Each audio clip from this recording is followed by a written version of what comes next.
Wow! Nag-share si Mr. ng kanyang mga gift cards. Tara na guys, gamitin na natin kaagad. At ako ay gutom na. Let's go! Hello friends! Mami Sonic here!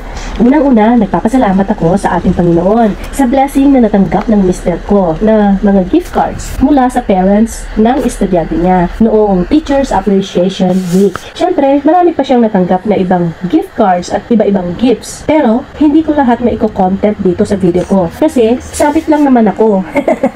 Lahat yun ay para lang kay mister ko kasi he really works hard talaga mga friends at deserve niya ang mga gifts na yon from his students at sa parents ng mga estudyante niya. At eto nga, isa sa mga regalong gift cards ay regalo na, gift pa. In English ko lang. Ano ba yan? Anyway, dito kami sa Artisan Rome Burgers umorder at ginamit namin ang gift card. Masarap kasi ang burger meat gamit nila dito dahil yung daw mga baka na pinanggagalingan ng meat nila ay grass-fed. Wow! Ibig sabihin, vegetarian ang mga baka nila. Sana all! At habang hinihintay ni Mr. ang order namin sa loob ng restaurant, kami naman ng anak ko ay dito sa labas at naglalaro sa glass maze. Alam kong pambata lang yung maze na yan, pero dahil feeling bata nga ako, ay pumasok at naglaro na rin ako. Sana di ako magkaligaw-ligaw sa loob. May dala nga pala akong cooler bag na may lamang soda, mga inumin, kasi balak namin talaga ay sa labas ng restaurant or sa malapit na park namin kakainin ang mga in-order namin burgers at french fries. Pero biglang lumamig ang panahon kahit na matingkad ang araw guys.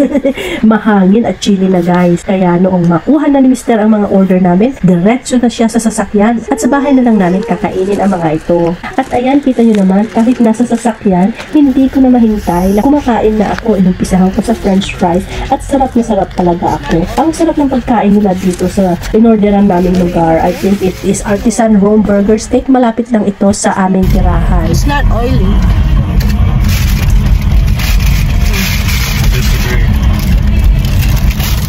This is the fun of the bag. Yeah? Don't get on your shirt, man. At heto na guys, nakarating na kami sa bahay at talaga naman ipinagpatuloy ko ang paglafang sa burgers and fries. Pati ketchup packet nila guys ay kakaiba, non-GMO pero di ko alam ang ibig sabihin nun. At no high fructose corn syrup pa. Good quality nga kung ganun. Mainam ito para sa katulad kong nagkakaedad at limitado na ang mga dapat kainin. Thank you Lord! Ako ay talagang nag-i-enjoy sa pagkain ito, burger and fries. Tila bang nakalimutan ko ang aking panlasang Pinoy. Panandalian lang naman guys. Siya, sige, until next time na lang. Salamat sa pagsama nyo sa akin sa video ito. I appreciate you, I appreciate your time, and may God bless you. Mami Sonic signing off. I love you guys.